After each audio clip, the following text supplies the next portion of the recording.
is a submersible motor to transfer the water to the flow sensor. It is the flow sensor showing the direction of flow of water that is used to sense the flow rate of water per minute. Now we are having the Node MCU that is used as a microcontroller that collects all the data from the sensors and send it to the database. It is a turbidity sensor that checks the clearance of water connected to our microcontroller in real time. It is the rain sensor that detects the data digitally. If it rains, it's high or low otherwise.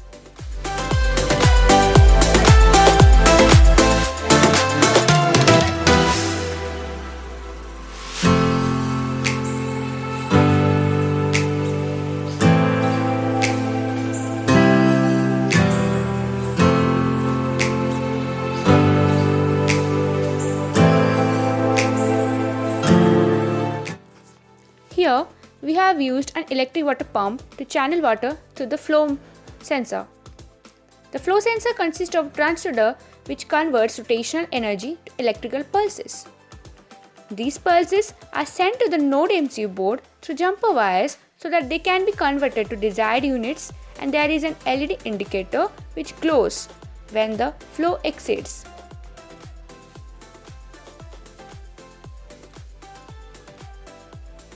We can see the LED indicator glows. Now we are checking for the clean water. When we check for the clean water, the turbidity value is varying 1.27.